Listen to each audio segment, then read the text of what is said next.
Hi, I'm Dr. Matthew Weiner. I'm a weight loss surgeon and nutritional expert, and I'm the author of a book, A Pound to Cure, and I'm here to talk to you about bariatric surgery revisions. This is something that I'm seeing more of on some of the online forums and also in my office, where patients are coming in to discuss converting their original bariatric surgery into another procedure. There's really three reasons why people will be requesting this. The first is that they never lost enough weight. The second is that they've regained weight. And the third is that they've had some complication related to the original procedure. I'm going to leave that third issue alone. That is very complicated and really belongs, I think, in the patient, in the office with the patient and the doctor, and isn't something that I think you can offer a generic response in the form of a video. So when we're talking about patients who've never lost enough weight, the first thing I always do is look at what their original expectations are and what the actual weight loss was. And many times I find that the patient has lost a very reasonable amount of weight, what we typically see after these surgeries, but they had this vision of being 150 pounds down from where they are. Instead, they've only achieved 100 pounds of weight loss. And I've seen a few patients in my office who've then gone on to try to get those last 50 pounds off, had some type of revision, and had a worsening situation, which oftentimes results in actual net weight gain. So the first thing I do when I work with patients is say, we should be seeing around 2/3 of your total weight that you have to lose. You lose about 2/3 of it. You don't lose 100% of it, and at least not in most cases. And so if you have lost the reasonable amount of weight, what would be expected, then converting to another procedure oftentimes is fraught with complication and issues, and then it can actually worsen your situation, not improve it. Regaining weight also is, a little bit of weight regain versus a lot of weight regain. That's something we have to talk about.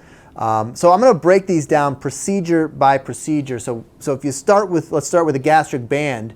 If you start with a gastric band, typically we're converting these to either a Roux-en-Y gastric bypass, which is my personal preference. I think that offers a little bit of improved result and probably equivalent safety profile, or conversion to a sleeve gastrectomy, which I do, and I have had some good success. But these are the most common conversion or revision procedures we're performing today. Probably 90–95% of all revisions are removal of a gastric band and performing either a Roux-en-Y gastric bypass or a sleeve gastrectomy. And we're seeing a 50% higher complication rate with these revision procedures. And it's because of all the scar tissue from the original procedure, the extra time it takes to remove the band. But when you think about what the serious complication rate is after a gastric bypass, which is usually around 2 or 3%, when we talk about a 50% increase in the complication rate, we're really looking 3, 4, 5%. So it doesn't put that complication rate into an area where you're very likely to have a problem. It still is a very uncommon event, and again, a serious complication doesn't mean death. It just means a much tougher course than those patients who kind of slide through the surgery. So even though these do have a higher complication rate, in my mind, because of the problems we're seeing with the gastric band, because of the difficulty in swallowing, the food regurgitation, the continuous vomiting, and then the weight regain as we remove the fluid from the band, in my experience, really one of the only ways to address and fix this problem permanently is either through intense nutritional change with a loose band, or more commonly what I've found is the only resort is to convert to a gastric bypass or a sleeve gastrectomy. And yes, although it is slightly higher, I'm performing these probably once or twice per month, and with really great outcomes. I'm seeing a lot of weight loss and very happy patients as they kind of move from what is really amounting to a failed weight loss surgery in the gastric band into one that we now understand works over the long term, like a gastric bypass or a sleeve gastrectomy. In those patients who had a sleeve gastrectomy and who've gained weight, and again, this is something I'm seeing more of in my practice. It's my concern about a sleeve gastrectomy is that I don't know that the weight loss is as durable as what we see with the gastric bypass. But a lot of people will discuss converting a sleeve to a Roux-en-Y gastric bypass, and that is a very reasonable thing to do anatomically, because you just kind of divide the sleeve midway and then bring up the loop of intestine. It's a reasonable thing to do. However, we don't see a lot of weight loss. We're typically seeing somewhere between 10 to 25 pounds of weight loss, and to do a fairly morbid procedure, an expensive procedure for 10 to 25 pounds of weight loss, to me doesn't make a lot of sense.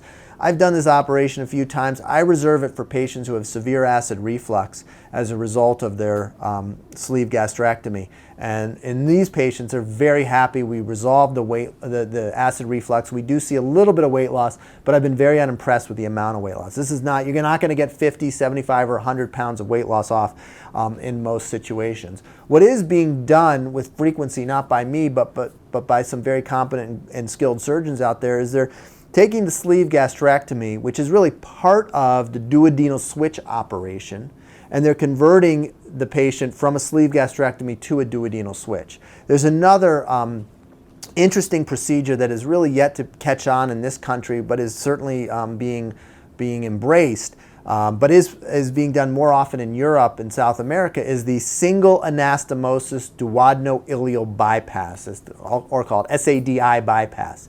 And this procedure is similar to the biliopancreatic diversion, but is a little more straightforward to perform, a little bit lower complication rate, and probably a lower nutritional complication rate. Remember, with the biliopancreatic diversion, these patients will have frequent bowel movements and require aggressive supplementation, oftentimes with $100, $200 a month of vitamin supplementation in order to maintain adequate levels. It's a very effective weight loss tool, but it's one that requires some discipline to adhere to the nutritional requirements, and certainly has a higher short-term and long-term complication rate.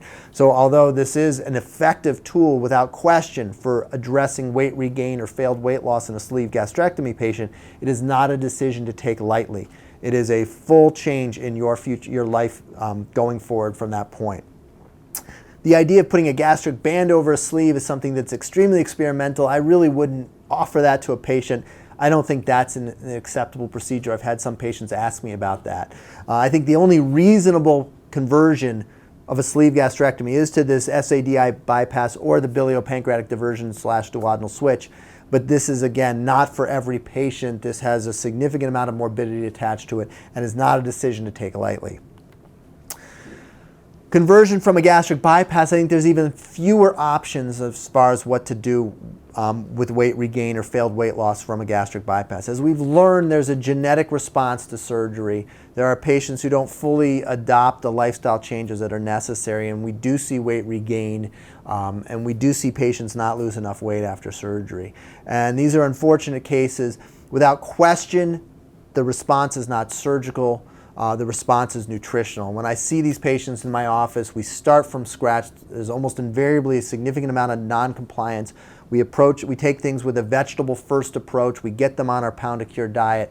And typically in those patients who are really motivated, we can see good results from that, and oftentimes see the 30, 40, 50 pounds of weight loss that they're hoping to achieve from a revision procedure. We're seeing that from nutritional changes alone. There's few reasonable options. The two that I've seen done, these are neither of which I offer in my practice, and neither of which I think are widespread options that are recommended to patients, are where we move the bypass, which normally bypasses only around the first third of the intestine. We'll move it downstream, so it'll now bypass around 2/3 of the small intestine. And we see a lot more nutritional complications, and sometimes a little bit of weight loss, but far and away this is not this overwhelming 50, 60, 70 pounds of weight loss routinely that patients are hoping for. And then there's also, a couple of years ago, there was a big push to do the gastric band over the bypass. I've done a few of these with some mixed results. I think that we may see some weight loss, but it certainly is not overwhelming. And for me, I've started to see this fall out of favor. Fewer surgeons are offering it. It's not something I really turn to in my practice. But it is something that is done, and if that's the direction you want to go, I think it's not an unreasonable option, but not one I would encourage any of my patients to undertake. So I think in summary, revisions from a gastric band to either a bypass or a sleeve are fairly safe, very effective. This to me is a reasonable surgery to proceed with. This is a good choice. I see happy patients. I see increased quality of life. And the band can be so troublesome. We know in most patients it's coming out at some point. The question is, how are we going to prevent any weight regain, and how are we going to achieve more weight loss with these patients. And this, to me, is the best and most realistic option. I think other revisions beyond the band to bypass or band to sleeve are, in my mind, typically not great options. You should choose a surgeon who performs a lot of them, and ask very openly and honestly about your expectations and what their experience is in seeing weight loss and complications after these procedures. But I think the most important point to make about revisions is that they cannot be used to address nutritional issues. If your nutrition is not on par, a surgery, a revisional surgery, not even a band to a bypass or a band to a sleeve, is going to solve this problem for you. This is a problem that you're going to have to dig in. You're going to have to get to the root cause of. And adopting a program like our Pound of Cure vegetable first weight loss program is something that is very doable, it's reasonable, and we can see results with it. And that's where you start when you're looking into revisions. You don't start by considering your surgical options. You have to address the nutritional problems first. For 99% of bariatric surgery patients, this should be a once per lifetime procedure. You should not need a revision. You should not need a second surgery. We should do the best with this one single chance we have with our first operation and make sure that we are committed to the lifestyle changes, that we understand what's required afterward, and live a life of good nutrition and physical activity in order to maintain the wonderful changes that the surgeries can bring about. If you have any questions, you can search through any of the other videos on the YouTube channel, come to our Facebook page at A Pound of Cure, or our website, or pick up a copy of my book on Amazon called A Pound of Cure. Thank you.